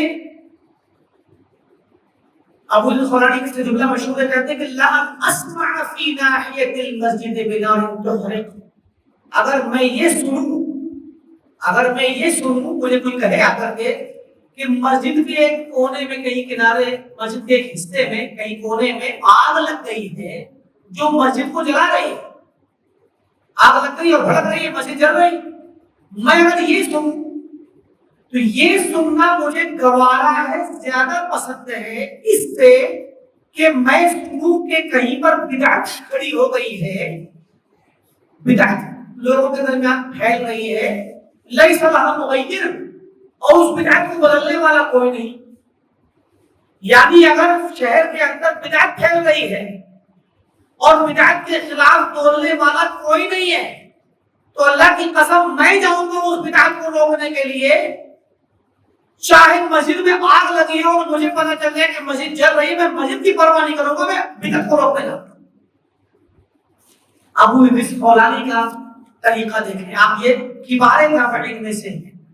ابو ادریس خولانی 80 ہجری میں انتقال ہے، اسی سال ابو حنیفہ کی پیدائش ہے، تو کتنی بڑی بات ہے کہ مسجد جل جائے مجھے گوارا ہے، لیکن مسجد کے باہر اگر سڑک پہ کوئی بدعتی ہے اور بدعت پھیلا رہا ہے اور اسے روکنے والا کوئی، تو میں بدعت کو روکوں گا، آگ کو نہیں روکوں گا، مسجد کی آگ کو نہیں روکوں گا، کیونکہ اس کو تو کوئی بجا دے گا، بدعت کو روکنے والا اگر کوئی نہیں ہے تو میں جا کر کے بدعت کو روکوں گا، کیونکہ بدعت کو روکنا زیادہ ضروری ہے، کیونکہ بدعت جہنم کی آگ میں لے کے جائے گی۔ جو بدعت پھیل رہی ہے وہ اصل میں بدعت نہیں، جہنم کی آگ ہے، تو بدعت جہنم کی آگ ہے، تو اگر بدعت پھیل رہی ہے تو میں جہنم کی آگ، جو بدعت جہنم کی آگ ہے، اس کو بجھانے کے لیے جاؤں گا۔ دنیا کی آگ کو تو کوئی بجھا دے گا، اور دنیا کی آگ اگر جلے گی تو کیا کر لے گی، تھوڑا سا نقصان کرے گی، مگر جہنم کی آگ بدعت انسان کو جہنم میں لے جائے گی، اور وہ جہنم کی آگ کو بہت بڑا نقصان ہے۔ تو دیکھیں آپ، یہ سلف کا طریقہ تھا، اور سلف کی یہ حس تھی، سلف کا یہ احساس تھا، سلف کا یہ انداز تھا کہ وہ بدعت پر خاموش نہیں رہتے تھے، بدعت کو برداشت کر لیں، خاموش رہ جائیں، اس سے سمجھوتا کر لیں، ایسا ممکن نہیں تھا۔ یہی وجہ ہے کہ دیکھیے کہتے ہیں یونس بن قیس کہتے ہیں کہ ابو یوسف خولانی نے ایک آدمی کو لے کر تقدیر کے بارے میں بات کرتے ہوئے تو ابو یوسف کھڑے ہوئے اور اس کو پیر مارا، اس پہ مار کے اس کو گرایا، اس کے پیٹ پر جو ہے پیر رکھ کر اس کو دبایا۔ خود قاضی جج تھے تو ان کی تو بہرحال طاقت تھی نا ان کے پاس۔ ابو یوسف خولانی جج تھے، قاضی دمشق تھے، تو دمشق میں دیکھا ایک آدمی کئی مسجد میں بیٹھ کر کے تقدیر کے انکار کا رجوع کر لے تو گئے جا کر پیر مارا اس کو، اب بیٹھا ہوا مارا گر گیا، اس کے پیٹ پر پیر سے دبا دے چلا اس کو فوقع بطنہ، اور اس کو کچلا اپنے پیر سے۔ پھر کہا ان فلان اللہ یذبت لوگوں فلاں شخص، یعنی اسی کا نام لے کر کہ یہ تقدیر پر ایمان نہیں رکھتا، فلا تجالسو، اس کے پاس نہ بیٹھو، بیٹھنا نہیں اس کے پاس۔ فخرج الرجل من دمشق الى حمص، تو وہ آدمی پھر اتنا پریشان ہوا، اس کا جینا حرام کر دیا انہوں نے، تو وہ دمشق چھوڑ کر کے حمص چلا گیا۔ حمص کی دوسرا شہر ہے شام کا۔ تو مراد کیا ہے کہ یہ ابو ادریس خولانی اتنے سخت تھے بدعت اور بدعتیوں پر۔ یہ ہمیں اس کتاب سے ملتا ہے ایک منہج۔ آج کے وقت میں بھی ہم گفتگو کر رہے تھے ایسے لوگوں پر جو سوشل میڈیا پر بیٹھے ہیں، بدعتی لوگ، ان پر کلام کرتے ہیں تو ہمارے ہی لوگ کہتے ہیں کہ یہ بڑے سخت ہوئے پڑے، اور یہ تو ہمارے حدیثوں میں بھی نہیں تھا، پہلے ہمارے سماج میں اس طرح سے طریقہ نہیں تھا۔ ارے بھائی آپ صحابہ کی تابعین کی سیرت پڑھیں اور دیکھیں کتاب، یہ ابن بطہ آپ کو نقل کر کے بتا رہے ہیں کہ جو صحابہ کیسا رویہ رکھتے ہیں تابعین کی، کوئی خبر تابعی ہیں، اور پیچھے صحابہ کا بھی قول گزرا، انس کا بھی طریقے کی بات گزری۔ انہوں نے منع کیا کہ جو لوگ شفاعت کا انکار کر رہے ہیں اور اصحاب قبر کا نہ بیٹھو ان کے پاس۔ عقیل بن طلحہ الاسلمی کا قول گزرا۔ تو مراد یہ کہ آپ کو اس کتاب میں صحابہ کی باتیں ملیں گی، تابعین کی باتیں ملیں گی، تبع تابعین کی باتیں ملیں گی جو خیر القرون ہیں، اور جن کی پیروی کرنے کے لیے اللہ کے نبی نے اور نصوص میں ان کی پیروی کرنے کا حکم آیا ہے، والذین اتبعوہ بإحسان۔ تو مراد یہ کہ یہ سخت ہوا کرتے تھے اہل بدعت پر، لہذا بدعتیوں پر کلام کرنا، بدعتیوں کے خلاف سخت موقف رکھنا اور ان کی بدعت کی تردید کرنا، یہ اہل سنت کی پہچان ہے۔ اہل سنت کا کوئی شخص، کوئی عالم، کوئی عام آدمی بھی بدعت کے خلاف کبھی بھی خاموش نہیں رہ سکتا۔ کتنی بڑی بات ہے یہ ابو ادریس خولانی نے کہ مسجد چل جائے مجھے گوارا ہے، مسجد کے باہر اگر شہر میں کوئی بدعت پھیل گئی ہے میں اس کو مٹانے جاؤں گا، اس کی پرواہ کروں گا، مسجد کی پرواہ نہیں کروں گا میں۔ اور نے بتایا کیوں؟ کیونکہ بدعت جہنم کی آگ کو لے جانے، آگ ہے وہ جہنم کی آگ میں لے جانے والی ہے، دنیا کی آگ کو تھوڑا سا نقصان کرے گی اور سب کو بجھا بھی دے گا۔ ایسے ہی کہتے ہیں اسماعیل بن علیہ کہتے ہیں کہ مجھ سے سعید بن جبیر نے کہا، سعید بن جبیر تابعین میں سے، غیر صائله ولا ذکر کلہ، میں نے ان سے سوال نہیں کیا تھا، نہ میں نے انہیں کچھ بتایا تھا، نہ ذکر کیا تھا، بس یہی انہوں نے کہا، خود سے ایسے ہی بیٹھے ملاقات میں کہہ دیا، کیا کہا؟ لا تجالسوا طلقا، طلق بن حبیب، پیچھے نام گزرا، طلق بن حبیب یہ مرجیہ تھے، امام ابو حنیفہ کے ساتھ ان کا بھی قول مرجیہ والا قول تھا۔ تو حالانکہ بہت عبادت گزار تھے یہ، مگر کہتے تھے کہ ایمان میں عمل داخل نہیں، عمل خود عمل کرتے تھے مگر ایمان میں داخل نہیں مانتے تھے۔ تو سعید بن جبیر نے کہا کہ لا تجالسوا طلقا، طلق بن حبیب کے ساتھ نہ بیٹھو، یہ مرجیہ ہے۔ مرجیہ وہ لوگ جو عمل پر کہیں کہ عمل اچھا کرو خراب کرو ایمان پہ فرق نہیں پڑے گا، ایمان کامل ہے، مکمل ہے، اچھا کرو گے تو بڑھے گا نہیں، خراب کرو گے تو گھٹے گا نہیں، ٹھیک؟ تو دیکھیں نام لے کر باقاعدہ لا تجالسوا، آج کے زمانے میں بھی ضرورت پڑتی ہے کہ کچھ لوگ اگر ایسے ہوں جو بدعت پھیلاتے ہوں، بدعتی ہوں، یا ان کا منہج غلط ہو، منہج غلط ہو، تو پھر ان لوگوں سے ڈرایا جاتا ہے، نام لے کر بتانا ضروری ہوتا ہے۔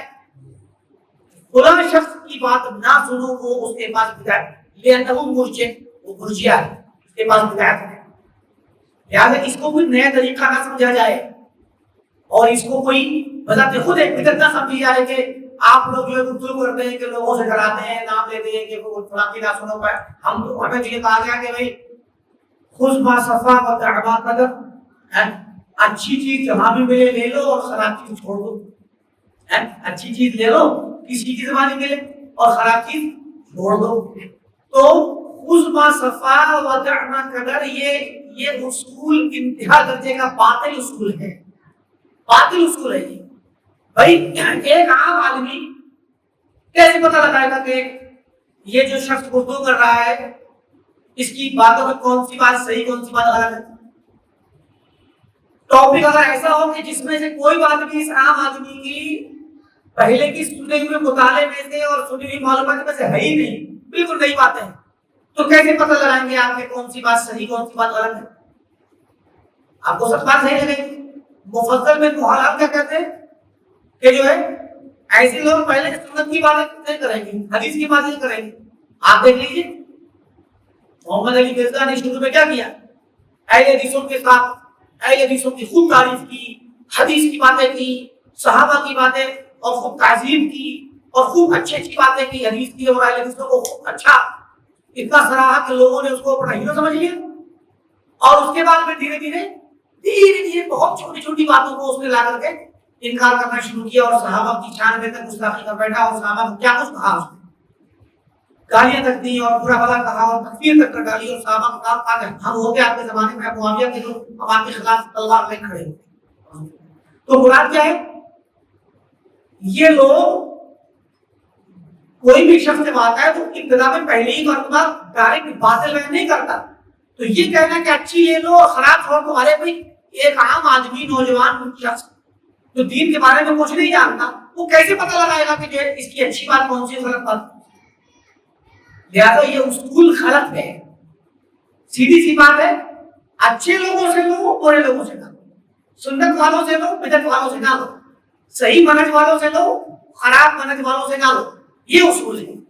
لہٰذا جو سلف کے طریقے پر ہے، جو سنت کے طریقے پر ہے، جو قرآن کی بات کرتا ہے، جو حدیث کی بات کرتا ہے، جو سلف کی صحابہ کی تعظیم کرتا ہے، صحابہ کی بات نقل کرتا ہے، اس سے لو، کتنا ہی بڑا اسکالر کیوں نہ ہو، اگر وہ سنت پر نہیں صحابہ کے طریقے پہ اس کی بات نہ سنی جائے سرے سے، یہ صحابہ اور تابعین اور اہل علم کا طریقہ ہے۔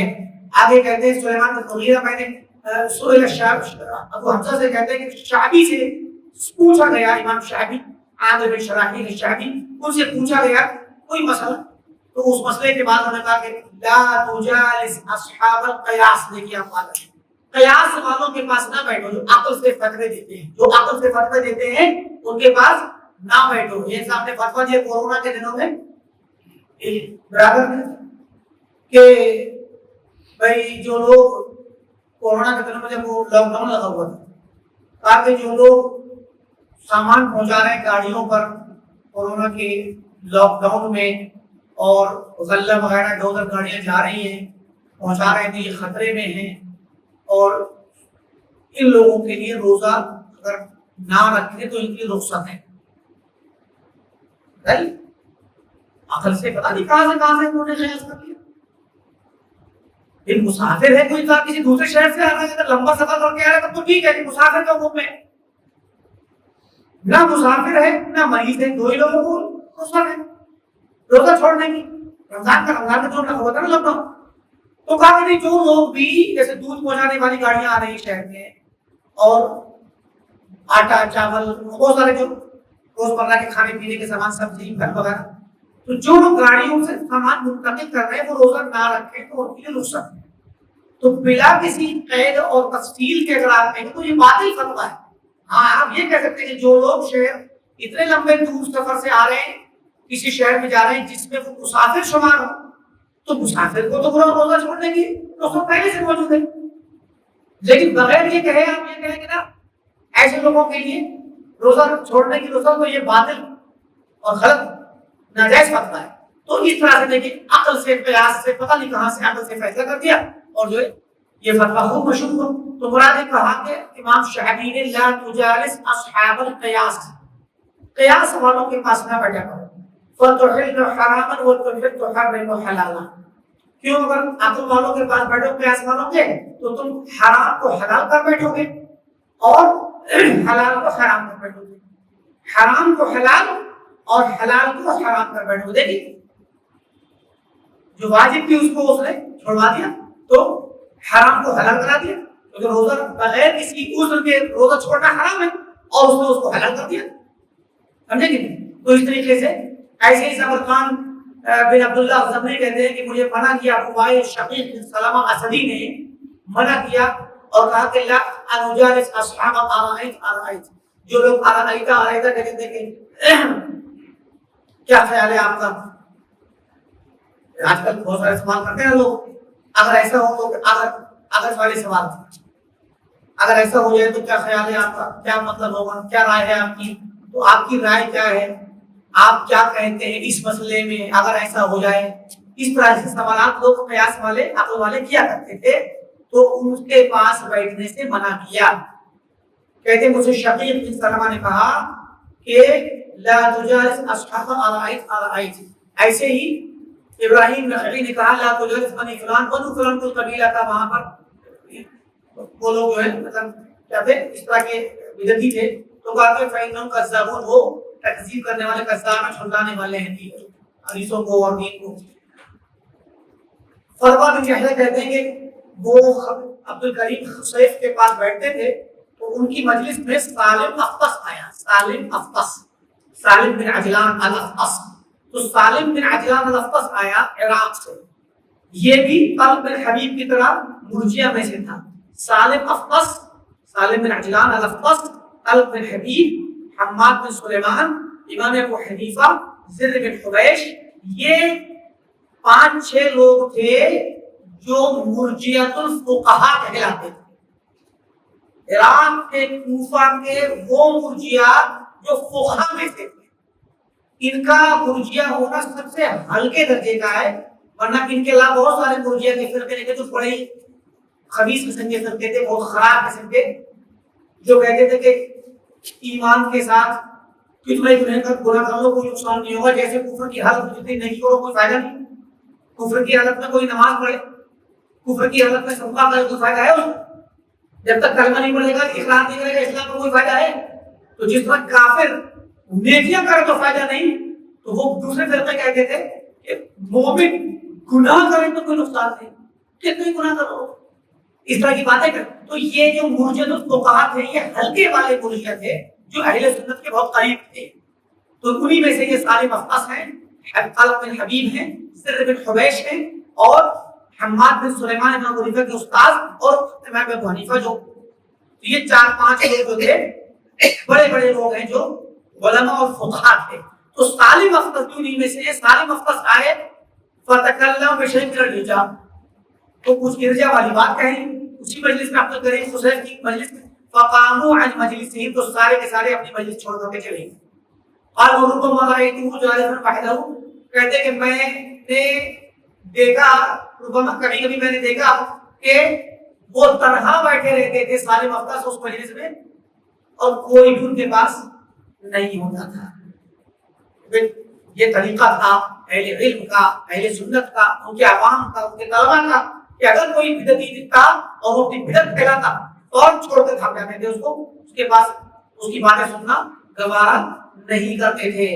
عطا بن مسلم الخفاف کہتے ہیں، اعمش سے ذکر کرتے ہیں، اعمش بہت بڑے امام ہیں، سلیمان بن مہران، تو اعمش کا وہی کہتے ہیں کہ کانوا لا يسألون عن رجل بعد ثلاث، 3 باتیں دیکھنے کے بعد، 3 چیزیں دیکھنے یا سننے کے بعد پھر بندے کے بارے میں سوال نہیں کرتے تھے لوگ۔ ممشا، چلتا پھرتا کہاں ہے، کہاں جاتا ہے، کن لوگوں کے ساتھ چلتا پھرتا، کن راستوں سے گزرتا ہے، کن محلوں سے گزرتا ہے، وہیں سے کسی سے دوستی ہوگی، یہ مطلب ہے۔ اچھائی کی جگہوں پہ جاتا ہے کہ برائی کی جگہوں پہ جاتا ہے، جو انسان مسجد جاتا ہے، دین کی مجلسوں میں جاتا ہے، اس کا چلنا پھرنا اچھی جگہ پہ ہو، اور جو شراب خانوں میں جاتا ہے، زنا کے اڈوں میں جاتا ہے، بدکاری کی جگہ پہ جاتا ہے، یا برے لوگوں کے علاقے میں سے گزرتا ہے، وہیں پر بیٹھا رہتا ہے، تو اس کا مطلب اس کی طبیعت میں اور اس کی مزاج میں خرابی ہے. تو اس کے چلنے پھرنے کو دیکھتے ہیں وہ مدخلہ اور کن کن لوگوں کے گھروں میں اور کن کن لوگوں کی مجلسوں میں داخل ہوتا ہے، کہاں پایا جاتا ہے، یعنی راستوں پہ کہاں گزرتا ہے، اور دکانوں میں، مارکیٹوں میں کن جگہوں پہ جاتا ہے، اور کن کے یہاں جا کر کے بیٹھتا اٹھتا ہے، کن کی مجلسوں میں بیٹھتا ہے، کن سے سنتا سناتا ہے. دو چیزیں ہو گئی.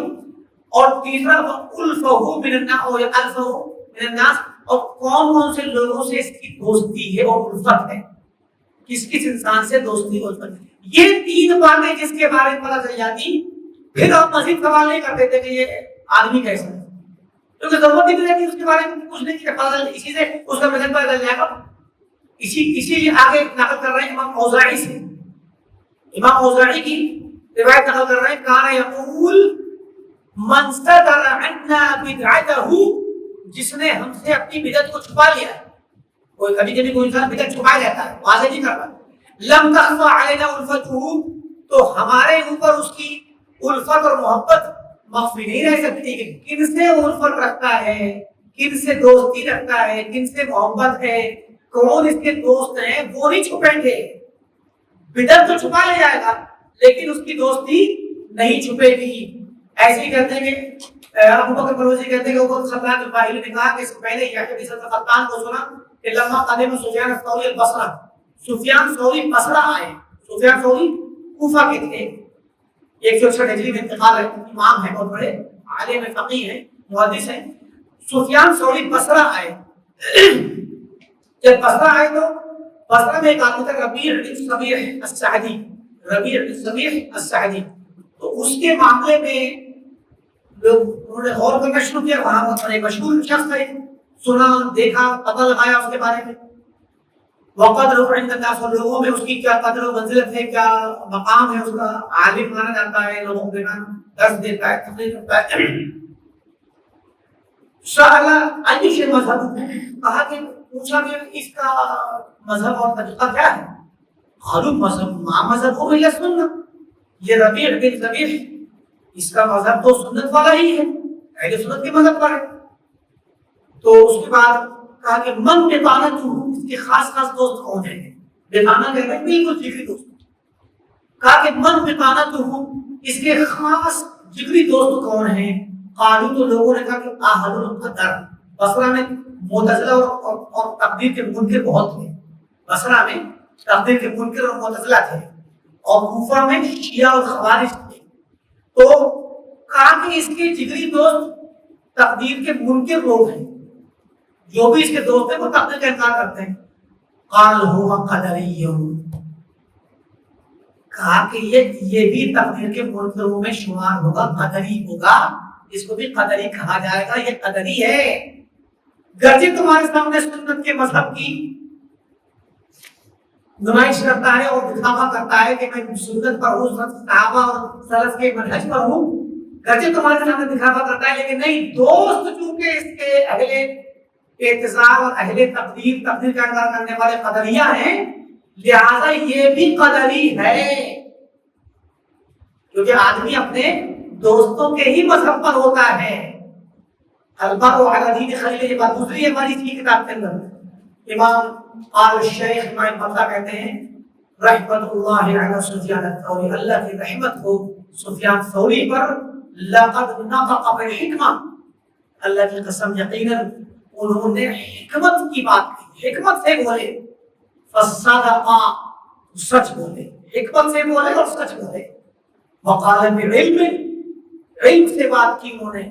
فوافق الکتاب والسنہ، تو کتاب و سنت کے مطابق بات کہی. وما توجب الحکمہ، اور حکمت جس بات کا تقاضا کرتی ہے وہ بات کہی. ویدرک العیان، اور آنکھوں کا مشاہدہ جس چیز کو پتہ دیکھتا ہے اور جانتا ہے وہ بات کہی. ویعرف اہل البصیرۃ والبیان، اور جس بات کو اہل بصیرت اور اہل بیان اور علم والے جانتے ہیں یقیناً انہوں نے وہی بات کہی، کیا کہ جس انسان کے دوست جیسے وہی اس کا مذہب۔ اگر کوئی آدمی نماز روزہ وغیرہ کرتا ہے، مسجد میں آتا ہے اور دوستوں میں اس کے وہ لوگ ہیں جو زناکار ہیں، تو جان لیجئے کہ یہ بھی چھپ کر کے زنا ضرور کرتا ہے۔ دوستی بدعتیوں سے ہے اور تقریریں کرتا ہے، مجلسوں میں جاتا ہے اہل سنت کی۔ جگری دوست جس مذہب کے ہیں وہی دل اصل میں ادھر کو کھینچتا ہے، ادھر ہی کھینچے گا جو دوست ہوتے ہیں۔ اور دوستی کرنا ہی تبھی جب ان کے ساتھ دل کی محبت ان کے مذہب پر، ان کے طریقے پر ہو جاتی ہے۔ قال اللہ عز وجل، اللہ نے فرمایا یا ایھا الذین آمنوا لا تتخذوا بطانۃ من دونکم لا یلونکم خبالا ودوا ما عنتم۔ قرآن کی آیت میں اللہ نے فرمایا کہ اے ایمان والو اپنے دوست ایسے نہ بناؤ جو ایمان والے نہ ہوں، یعنی غیر مسلموں کو اپنا جگری دوست نہ بناؤ، کفار و یہود و نصارہ کو۔ لا یلونکم خبالا، وہ تمہیں نقصان پہنچانے میں ذرہ برابر بھی نہیں چکیں گے۔ ودوا ما عنتم، وہ تو پسند کرتے ہیں ان چیزوں کو کہ جو تمہیں نقصان پہنچائیں، تمہیں تکلیف پہنچے، تو تمہیں وہ نقصان میں ڈالیں گے، تکلیف میں ڈالیں گے۔ لہذا ایسے اصبعی کہتے ہیں سمعت بعض فقہاء المدینہ، میں نے مدینہ کے بعض فقہاء کو سنا، اذا تلاحمت بالقلوب النسبہ، جب دلوں میں ایک دوسرے کی نسبت اتفاق کر جاتی ہے، دل سے دل مل جاتے ہیں، تواصلت بالابدان الصحبہ، تو جسموں میں ایک دوسرے سے دوستی اور صحبت ہو جاتی ہے۔ جب دلوں کا کنیکشن ہوتا ہے، جب دل کا ایک دل سے کنیکشن مکمل ہو جائے گا تو پھر دل تقاضا کرے گا کہ آدمی کا جسم، پورا بدن، پورا وجود اس دوسرے والے کے ساتھ میں مل کر کے صحبت اختیار کرے اور دوستی کرے۔ تو دوستی کب ہوتی ہے؟ جب دلوں کے اندر ایک دوسرے سے محبت مل جاتی ہے۔ قال الشیخ وبہذا جاءت السنہ، یہ جو اصبعی نے کہی ہے بات، یہی بات سنت میں بھی آئی ہے، حدیث میں آئی ہے۔ پھر اپنے سند سے حدیث لا رہے ہیں، ابو ہریرہ کی فرماتے ہیں کہ اللہ کے رسول نے فرمایا الارواح جنود مجندہ، روحیں جو اللہ نے پیدا کی دنیا بھیجی ہے نا، یہ روحیں یہ اللہ تعالیٰ کی فوجیں ہیں، جھنڈ ہیں، گروپ ہیں، جو اللہ نے اپنے یہاں جنود مجندہ کی شکل میں، جیسے فوج کی اپنی اپنی بٹالین ہوتی ہے نا، اپنی اپنی ایک گروپ ہوتے ہیں، ان کے بیچ ہوتے ہیں فوجوں کے، ہر بیچ الگ الگ نکلتا ہے، تو ایک بیچ کے لوگ ایک ہی سے ساری چیزوں کو جانتے ہیں اور دوستی اور قربت ہوتی ہے۔ ایسے ہی اللہ تعالیٰ نے روحوں کو بھی الگ الگ بیچ میں بنایا ہے اور بیچوں میں بنا کے رکھا ہوا ہے اپنے یہاں۔ ٹھیک، پھر کیا ہوتا ہے؟ یہ روحیں جس طرح ایک بیچ کے لوگ، ایک بیچ کے اسٹوڈنٹ، چاہے وہ پولیس کے ہوں، فوج کے ہوں، کلاس اسکول کالج کے کہیں کے ہوں، ایک گروپ کے لوگ ایک دوسرے کو اچھی طرح جانتے ہیں، ایسے ہی وہ روحیں بھی جانتی ہیں ایک دوسرے کو۔ تو جب دنیا میں وہ روحیں آتی ہیں، فمن تعارف منها اختلف، جو روحیں اللہ تعالیٰ کے اس گروپ میں ایک دوسرے کو جانتی تھی، وہ روحیں جب دنیا میں آ کر کے ملتی ہیں ایک دم الفت پیدا ہو جاتی ہے۔ وما تناثر من اختلاف، اور جو روحیں اللہ تعالیٰ کے یہاں دور دور گروپوں میں تھی اور دوسرے گروپ کو نہیں جانتی تھی، وہ دنیا میں کتنا ہی بار ملاقات کر رہی ہے، آپ کی دوستی کبھی ہوگی نہیں۔ تو دنیا میں دوستی کس کی ہوتی ہے؟ وہ کون سی گروپ ہوتی ہے؟